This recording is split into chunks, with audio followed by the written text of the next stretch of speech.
So you're a multi-million-dollar cobalt refiner. You sell refined cobalt, an essential metal used to create batteries in smartphones, electric cars, and laptops, to companies like Tesla, Apple, Samsung, and Microsoft. Your business is responsible for feeding the world's constant need for the latest tech. Without you, all these new devices, iPads, smartwatches, and electric vehicles, they wouldn't exist. They wouldn't have even been invented. You see, 15, 20, 25 years ago, cobalt mines were not in a good spot. They were losing money, going bankrupt, and closing down all over the place. People had known about lithium-ion batteries for years, the rechargeable batteries used in electronics today, but back then, phones and desktop computers still had to be plugged in. There was no real demand for these batteries. But then came the tech boom. We were designing this product for the people that loved the iMac, but they wanted to take it with them everywhere. In the late 90s and early 2000s, companies like Motorola, Apple, and Microsoft started marketing all these new rechargeable devices. Excuse me, sir? Do you have a cellular phone? Why, yes, I do. Oh, so do I. Suddenly, everyone had to have cell phones. They had to have laptops. And at the center of it all was cobalt. Every new laptop and cell phone had cobalt in its batteries. Without it, the battery wouldn't last that long, or it could even catch on fire. And since the 90s, demand for cobalt has skyrocketed.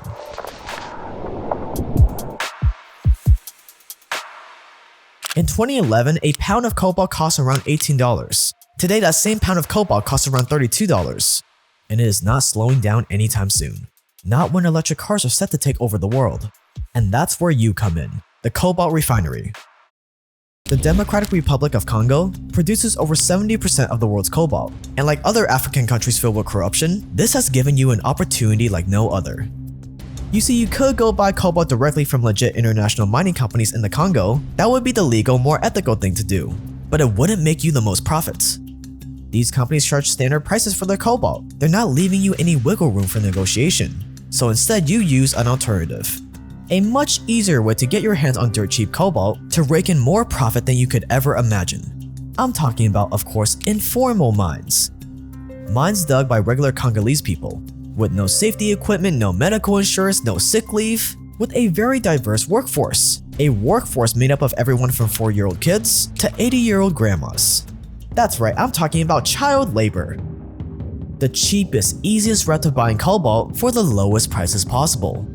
The local government calls it artisanal mining, a very nice sounding name for one of the deadliest industries in the country. But why should you care? You sit thousands of miles away from the Congo. You're not worried about kids dying in mine shafts or working themselves to death. For you, it's all about the numbers. And as long as the world is too obsessed with the newest iPhone, you're gonna keep raking in billions. My name is Jake Tran. I make documentaries on money, power, war, and crime with my team. If you want to win $1,000 cash, all you have to do is follow me on Instagram at Jake Tran and you're automatically entered. Watch out for fake accounts. I would never message you asking for money or to invest. And this is Blood Cobalt.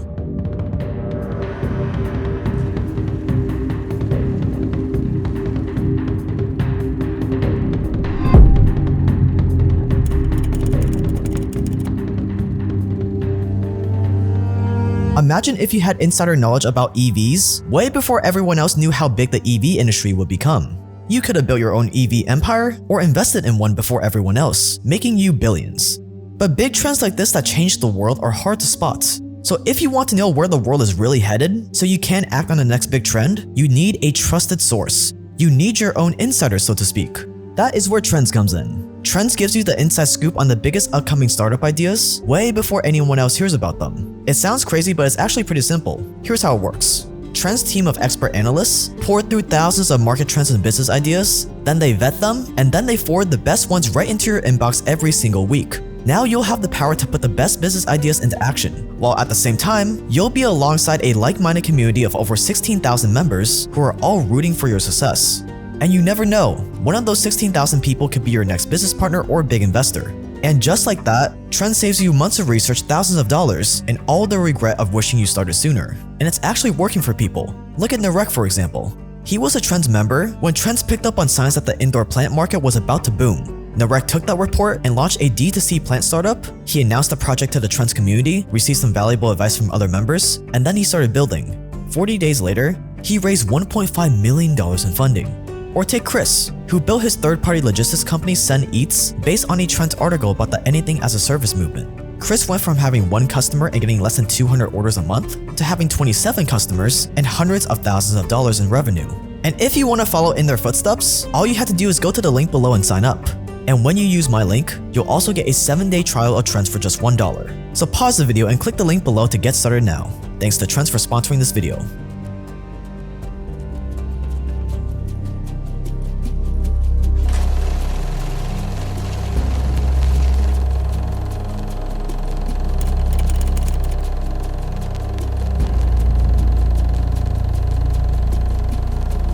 June 2014. A Congolese man living in a small town starts digging a hole in his backyard. According to his neighbors, he was planning on building a new toilet. About 8 feet down, he discovers something strange. His shovel hits a slab of hard rock. As he struggles to get the slab out of his way, he notices something else. This isn't just any old rock. It contains cobalt. The gray stone is streaked with bright turquoise and black. If he could get it out of the ground without anyone else noticing, he would be rich. So, the man went back inside like nothing happened. But when evening came, he pulled up the tiles of his living room and started digging from there. No one could ever have guessed what he found. Their only clue were the loud clanging noises coming from the house as soon as the sun set. Then one day, annoyed by all the noise coming from the house, the landlord arrived. He and the man had an argument, and the man fled into the night. In the few months he mined for cobalt, he had made almost $10,000. In a country where most families live off less than $2 a day, that was a small fortune. Not long after, the news was out, and everyone in that same town was digging for cobalt too. They made holes in their yards, in their living rooms, and even in their kitchens. It was like if you discovered gold or oil beneath your home. And it was human nature to try to find it, no matter the risks. Even though what they were doing was illegal, no one in the town cared. They weren't gonna just sit there knowing unimaginable wealth lay just 8 feet under their kitchen tables. The Democratic Republic of Congo, or DRC, happens to be home to the world's largest supply of cobalt, but the country is also one of the poorest in the world. They don't have the expensive equipment needed to get the cobalt out of the ground safely and efficiently. So much like poor oil countries, international mining companies came in and struck a deal with the government to mine the cobalt out for them. But just like poor oil countries, none of that money really trickled down to the Congolese people. In most cases, even if you manage to get a job in one of these globally recognized mines, you'll only barely scrape by. The Congolese people were left to suffer, while transnational corporations were sucking their country dry of their most valuable resource. So instead of hoping to one day be employed by Glencore or some other mining company, groups of Congolese men, known as cloueurs, create their own. These artisanal mining ventures, as they called it, started way back in 1998. After the president of the DRC let corruption destroy the country's only state-owned mine, he actually told the Congolese people to mine for cobalt themselves. And that's what they did. The cloueurs would pretty much form cartels with a boss, workers, and control of specific territories. But unlike regulated mines that answer to international standards, the cloueurs didn't have to care about pesky things like human rights, employment benefits, or security. All they had to care about was exploiting their own people instead of letting the international conglomerates exploit their people for them. And the most efficient, profitable way to do that? Hire kids, of course.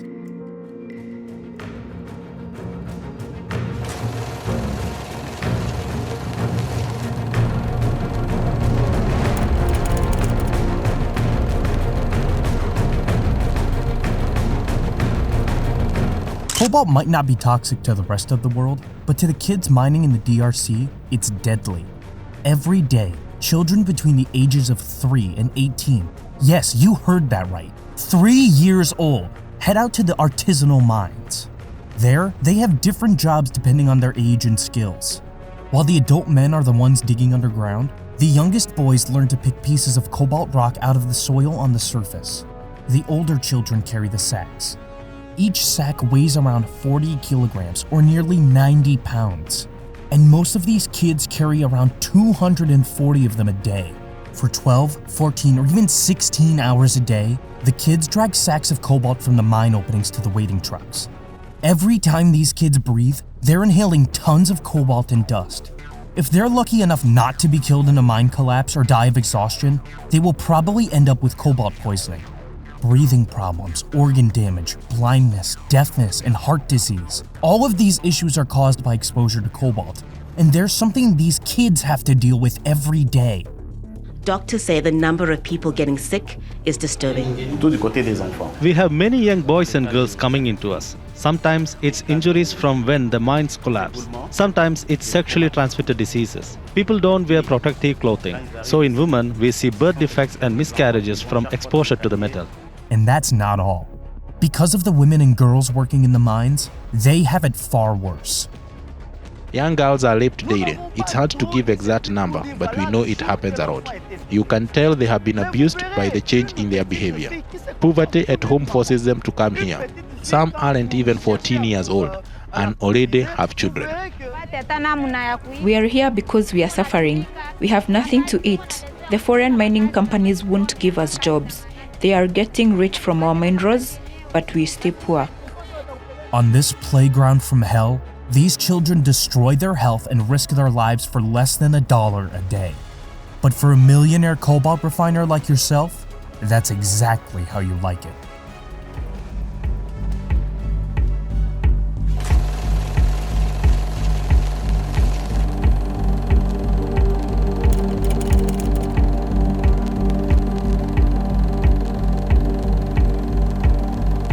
Once the cobalt is packaged into sacks and carried to trucks, it heads to the nearest cobalt depot.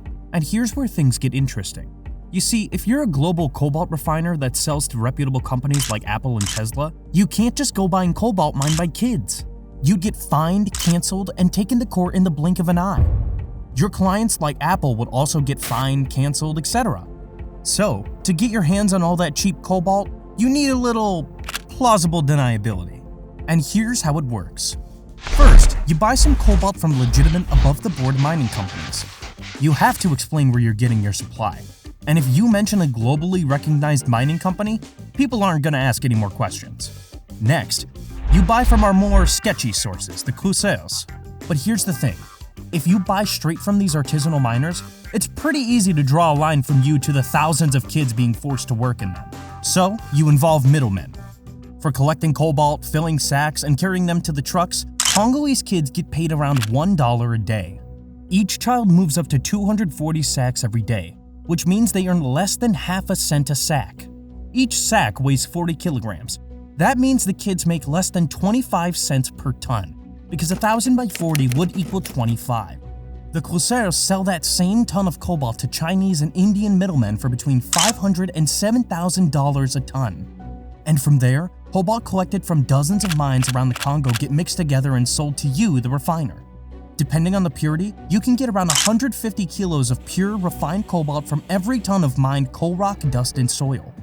Once it's been refined, you get to sell the cobalt to companies like Tesla, Dell, Apple, and Microsoft for the low price of $80,000 a ton. Even with the middleman's markup, you're still raking in thousands of dollars more than you would have bought from official mines. And the best part? There's no way anyone can prove you knew you were buying from mines that use kids. These kids are dying for less than $1 a day, while you pocket billions in profit every year. But hey, out of sight, out of mind, right? No one can prove anything. And if anyone in the DRC's government even thinks of saying something, you know just how to shut them up.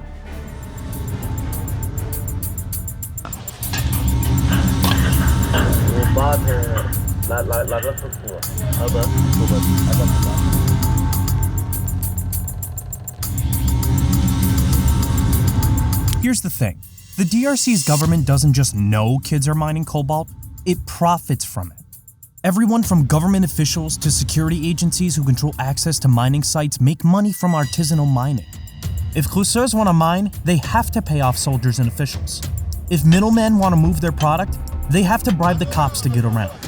With artisanal cobalt mining turning into such a lucrative business for the government, why would anyone put a stop to it? And the best part? As a cobalt refiner, you get to sell to whoever you want, and they'll never stop buying from you. Even if these huge companies like Apple, Tesla, and Microsoft know the cobalt they use is being mined by kids, they just argue it's not their responsibility to know where the metal comes from. It's yours. We asked these companies whether child-mined cobalt is being used in their products. All acknowledge problems with the supply chain, but say they require their suppliers to follow responsible sourcing guidelines. And when people start asking you questions, well, look, we get our cobalt from middlemen. How are we supposed to know where it comes from? And all the Congolese kids? Yeah, they get to keep dying so that snobby people in the West with electric cars can be proud of how green they are.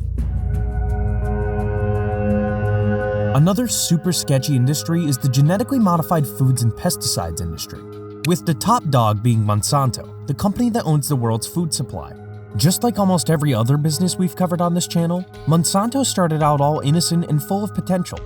Its first real success was actually supplying Coca-Cola with saccharin, an artificial sweetener that helped keep Coke's prices down. That was back in the early 1900s. But from that first win, things kinda spiraled. Monsanto wasn't happy with controlling only one part of the food production industry. Oh no, it wanted total domination. And to get that, it had to resort to creating some of the most harmful chemicals known to man. We're talking Agent Orange, PCBs, and herbicides that kill everything except Monsanto's genetically modified seeds. But they didn't stop there. Instead, they used these powerful herbicides to damage or destroy the crops of any farmer who didn't buy seeds from them. And to make sure that they had a never-ending supply of cash flowing into their coffers, they actually made it impossible to replant any of the seeds farmers got from their Monsanto plants. It cost millions of farmers their livelihood to try to keep up with Monsanto's prices and seed licensing programs. But here's the thing, what Monsanto did wasn't really any different from other successful companies or people. They knew they had to step on the little guy to get what they wanted, and they were more than happy to do it. And all of these dark and evil companies that do the same are just as happy to get away with it as long as the masses don't realize the truth. Which is where our private documentary channel comes in. You see, there's actually already a full-length documentary that covers every last detail of Monsanto's evil rise to global domination. But posting it in public would probably get us canceled. So instead, we created a private members-only collection of videos with new documentaries being released every month. These are documentaries on everything from Monsanto to MKUltra, the CIA's mind control experiments, Jeffrey Epstein, and the roots of global terror. These are the kind of videos that would instantly get demonetized in public. They're the darkest, most Machiavellian takes on how the world works. And channel members have been loving them. And all you have to do to get access to all of them right now is hit the join button below. Unlike university, we're not going to charge you $55,000 to $161,000 to learn this stuff. Nope. Just $5 a month for some of our longest, most controversial videos that you won't be able to see anywhere else. Plus, unlike other YouTube memberships, there's a refund policy too. So if you join and you don't think it's worth it, email us within your first month of joining and we will personally refund you for your first month. After your first month, there's no refund option anymore, because a few bad apples decided to abuse this refund policy. Hope you guys enjoyed the video, and if you're new here, my name is Jake and we run one of the biggest channels on YouTube for documentaries on money, power, and crime. We make multiple videos just like this one for free every single week, so click that subscribe button below if you enjoyed this one. You can follow me on Instagram for a chance to win $1,000. But that's gonna wrap it up. Stay dangerous out there, and I will see you guys in the next one.